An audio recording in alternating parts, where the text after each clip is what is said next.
Kumusta ka? Ngayon, may hinanda kaming pagsisid sa isang fascinating na set of materials na binigay mo. Oo, handa na ako. Meron tayong isang dokumento dito na bale nag-outline ng isang theological framework sa konsepto ng perfection of creation. Yun. Basically, parang blueprint ito sa kung paano, ayon sa pananaw na ito, magtatapos ang lahat. Step by step. Oo, isang buong timeline. Yun! So ang mission natin, himayin ang bawat yugto, intindihin yung lohika sa likod nito, at tingnan kung paano nabubuo ang isang kumpletong larawan ng eschatology gamit yung mga sipi mula sa Kolosas, Pahayag at 1 Corinto. Sige, game. At ang simula pa lang medyo mind-bending na. Ang unang punto ay pagiging ganap ng malayang kalooban o free will. Dito pa lang, no? Oo. Teka, di ba ang buong point ng free will ay yung kalayaang pumili? Kasama na doon yung pagpili ng mali? Exactly. Paano nagiging ganap o perpekto ang isang bagay kung parang aalisin mo yung isang option? May aayusin tayo sa definition. Dito pa lang may kailangan na tayong i-unpack. O, simulan natin dyan. So ayon sa framework na ito, ano raw ang starting point para sa pagiging perpekto ng free will? Mukhang ang lahat daw ay nagsisimula sa isang pamilyar na event, ang krus. Binabanggit dito ang Colossians 1:20 na sa pamamagitan ng dugo ni Kristo sa krus, nagkaroon ng kapayapaan at pakikipagkasundo sa Diyos. Pero ang argument dito, hindi lang ito simpleng pagpapatawad ng kasalanan. Hindi lang yun. May mas malalim daw na nangyari. Exactly, kasi yung framing ng dokumento dito ay yung krus bilang isang ultimate demonstration. Isang pagpapakita. Oo, hindi lang ito isang transaksyon para, alam mo yun, bayaran yung utang ng kasalanan. Inilalatag ng source na ito yung pinakamatibay na ebidensya ng dalawang bagay. Ang sukdulang pag-ibig ng Diyos at ang kanyang perpektong katarungan. Pag-ibig at katarungan, okay? Ang logika ay, kapag nakita at naintindihan ng isang nilalang yung lalim ng sakripisyong yun, may nagbabago sa iyo sa fundamental level. So, hindi lang intellectual understanding. Hindi. Ito yung kumbaga, nagkakaroon ka ng basis para mahalin ng Diyos ng tunay at buo. Okay, so parang isang cosmic revelation. Hindi ka lang sinabi na mahalin mo ang Diyos, ipinakita sa iyo ang dahilan kung bakit siya karapat-dapat mahalin. Yun, ipinakita sa iyo. Pero, paano yun nagko-connect sa pagiging perfecto ng free will? Dito napapasok yung pinaka-radical na insight ng material na to. Okay, ano yun? Sinasabi rito na kapag ang isang nilalang ay natutong mahalin ng Diyos ng ganap dahil sa pagkaunawa sa krus, aabot siya sa punto na hindi na niya kayang magkasala ulit. Teka. Hindi pipiliin o hindi kaya. Magkaiba yun. Hindi na kaya at hindi dahil pinilit siya. O tinanggalan ng choice. Okay, paano? Ang lohika ay, ang perpektong pag-ibig ang nag-aalis ng mismong pagnanasa o yung posibilidad na pumili ng kasalanan. Wow, let me process that. So ang sinasabi ng source, ang free will, kapag perpekto na, ay hindi na yung kalayaang pumili sa pagitan ng mabuti at masama. Nag-evolve na siya. Ito na yung kalayaan na hindi na kayang piliin ang masama yan dahil sa sobrang pag-ibig. So parang nire-redefine nito yung mismong konsepto ng kalayaan. Yun. Mula sa isang choice, nagiging isang state of being. Yan ang pinakapuso ng argumento. It's a perfected will. Isang kalayaan na umabot na sa sukdulan ng potensyal nito. Kung saan yung pagpili sa tama ay Natural na lang. natural na resulta ng pagmamahal, parang paghinga, hindi mo na iniisip. At yung domino effect nito, napakalinaw sa dokumento. Kung wala ng kasalanan, Wala na ring kamatayan. wala na ring kamatayan. Kasi ayon sa teolohiyang ito, ang kamatayan ay bunga lang ng kasalanan. Kapag pinutol mo yung ugat, mamamatay din yung bunga. Nagiging obsolete. Obsolete, tama. Okay, so we have this foundation. Isang perfected humanity na hindi na kayang magkasala dahil sa pag-ibig. Isang napakalaking unang hakbang. Oo. So, kung na-achieve na yan, saan tayo dadalhin ng kwento? Ipinapakita ng source mo ang isang napaka-espesipikong yugto, ang 1,000 taong paraiso. At ang paliwanag dito ay napaka-linear eh. Very cause and effect. Paano? Ang setup, simple lang, sa loob ng 1,000 taon, si Satanas ay nakakulong. Okay, nakakulong. Ang resulta, walang Satanas, kaya walang panlabas na tukso. Makes sense. Kung walang tukso, at kung ang mga tao ay nasa proseso na ng pagpaperpekto ng kanilang kalooban, mas madaling mawala ang kasalanan. At kung wala ng kasalanan, Wala na ring pagdurusa. Kaya sa loob ng panahong iyon, inilarawan ang mundo bilang isang paraiso na walang kirot, sakit o trahedya. pero teka, parang napakasimple naman yan. So ang sinasabi ng source, ikulong mo lang yung main antagonist at aayusin na ng panahon ang lahat. Parang may kulang. Oo, di ba? Pao yung internal na tendensya ng tao, yung human nature, kahit walang demonyong bumubulong sa'yo. Magandang tanong yan. At i-address niya ng source sa paraang ito. Ang 1,000 taon ay hindi pa yung final state. Ah, okay. It's a transitional period. Isang controlled environment kung saan nararanasan ng sangdilika ang buhay na walang impluensya ng organisadong kasamaan. So parang demonstration period. Demonstration period, kumbaga, para ipakita kung ano talaga ang orihinal na disenyo. Ito yung panahon ng malawakang pagpapagaling at pagtuturo, Okay. kung saan yung pundasyon na inilatag sa krus ay nagkakaroon ng practical application sa isang global scale. Hindi ito instant perfection, kundi isang milenyong proseso ng restoration.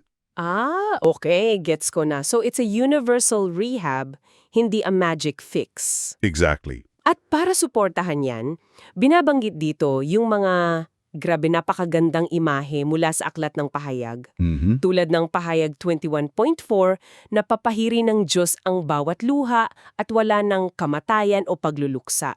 At yung pahayag 22.2, yung puno ng buhay na ang dahon ay para sa ikagagaling ng mga bansa. Oo. Dati iniisip ko na simbolit lang yan, pero sa lohika ng source, parang literal na resulta ito ng mga kondisyon ng panahong yon. Tama. Ang mga imanging iyan sa framework na ito, hindi lang tula. Hindi lang poetry. Hindi. Yung pag-alis ng luha at sakit ay direktang epekto ng pag-alis ng kasalanan at ng impluensya ni Satanas. So yung puno ng buhay. Hindi lang simbolo, kundi aktibong aente ng restorasyon. Kaya yung 1,000 taon ay hindi lang basta paghihintay. Ito'y isang napaka-aktibong panahon ng paghilom, pag-aaral at pagpapatibay ng perpektong malayang kalooban. The practical application phase. Yun, So we have this 1,000-year period of healing, this universal rehab. Akalain mo yon na ang katapusan. akala mo tapos na, no? Perfect na ang lahat. Pero sinasabi ng source na hindi pa itong huling hakbang. Parang a calm before one last cosmic storm. Oo. Dito na raw papasok yung tinatawag na paghuhukom sa dakilang tronong puti. Medyo jarring yung transition, di ba? Galing sa 1,000 taon ng kapayapaan, tapos biglang may final judgment. Oo, at dyan lumalabas ang isang crucial na tanong na tinutugunan din ng material. Ano yun? Bakit kailangan pa ng paghuhukom kung nasettle na ang issue ng kasalanan sa loob ng mahabang panahon na yon? Oo nga no. Anong sasagutin? Ang paliwanag dito ay itong huling paghukom ay hindi na para sa mga tao sa panahon ngayon. Ah, hindi na para sa kanila? Hindi na. Ito ay para sa pag-alis ng buong sistema at konsepto ng kasalanan at kamatayan. The final cleanup. This is the final cleanup. Ang final reckoning, hindi lang sa mga gawa ng mga tao in the past, kundi sa mismong mga puwersa na nagdulot ng problema, ang kamatayan at ang Hades. At dito ginamit yung grabe napakagandang analohiya sa source na binigay mo. Yung sa kulungan, Oo, kung wala ng kriminal, hindi na kailangan ng kulungan. Simple pero ang linaw. sobrang linaw. Pero paano yun gumagana sa mga abstract concepts? We're talking about death and Hades. Hindi sila mga taong pwedeng ikulong. Oo, di ba? Paano nakikita ng source ang pagtatapon sa lawa ng apoy sa isang bagay na konsepto lang? Literal ba yan o symbolic? The way the document frames it, parang a combination of both. Ah, okay. Ang lawa ng apoy dito ay yung ultimate disposal unit ng universo. Ito yung pangalawang kamatayan. So, final na. Ang punto ay, it's a process of final and irreversible annihilation. Para sa mga personified forces tulad ng kamatayan at Hades, it means ang kanilang kapangyarihan at pag-iral ay tuluyan ng winawakasan. Hindi lang tinalo. Hindi lang tinalo, binura sila sa sistema. Parang pag-delete ng isang corrupted file at pag-empty ng recycle bin. Yun. Para siguraduhin hindi na ito makakabalik, ito yung tuldok sa lumang kabanata. Ito ang nagtitiyak na ang bagong nilikha ay hindi lang malinis, kundi protektado mula sa anumang posibilidad na maulit yung problema. It's the final sanitation. The final sanitation. Correct. Okay, that makes sense. A final absolute cosmic sanitation. So, malinis na ang buong universo, wala nang kasalanan, wala nang kamatayan, wala na yung mismong sistema nila. Ano ang grand finale? Yun. Ano ang endgame? Dito na tayo dinadala ng source mo sa mga sinasabi sa 1 Corinthians 15. Ito na yung pinakahuling yugto. Inilalarawan dito si Jesus bilang isang hari na nagahari at ang layunin ng paghahari niya ay malupig ang lahat ng kaaway. At napaka-espesifiko, no? Oo, napaka-espesifiko ng sinasabi. Ang huling kaaway na lilipulin ay ang kamatayan. Which is yung nangyari sa Great White Throne Judgment. Yun ang katuparan ng misyon na to. At may isang napaka-interesanting paglilinaw sa source tungkol sa role ni Jesus dito. Sinasabi na ang kanyang paghahari bilang hari ay isang pansamantalang tungkulin. Pansamantala. Paanong pansamantala? Para siyang CEO na inassign sa isang special project. Okay. Hindi yan yung permanent job title niya for all eternity. Hindi. Kundi isang role na may specific end goal. Ang total restoration ng creation. Eksakto. A perfect analogy. It's a mission, not a permanent state.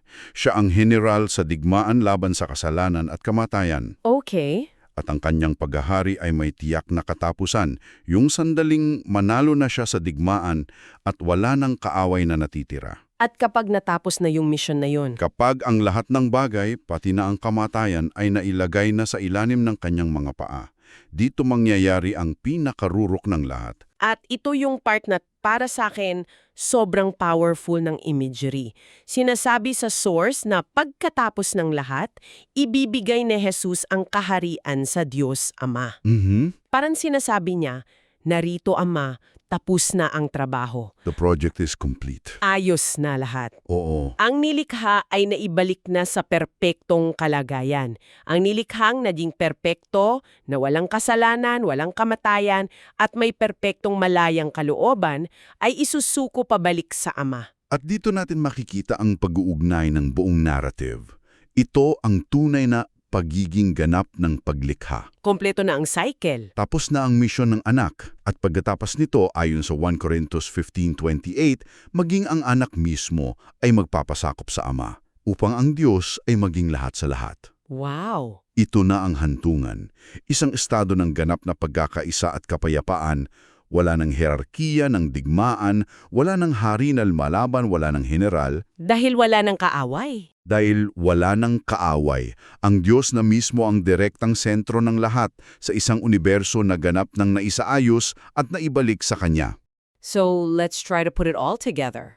Mula sa mga materyales na binigay mo, nakita natin ang isang napaka-structured na proseso. Napaka-logical. Una, yung pagiging perfecto ng free will, hindi sa pamamagitan ng pagpilit, kundi sa pamamagitan ng pag-ibig na ipinakita sa krus. Yun ang pundasyon. Pangalawa, 1,000 taon ng paraiso, isang universal rehab period para pagalingin at i-apply yung pag-ibig na yon. Tama. Pangatlo, yung huling paglilinis sa pamamagitan ng paghuhukom na hindi lang nagpaparusa, kundi winawasak ang mismong sistema ng kasalanan. Final sanitation. At pang-apat, ang grand finale, ang pagsusuko ng perpektong nilikha pabalik sa Diyos Ama. Ito ay isang kumpletong kwento mula simula hanggang wakas.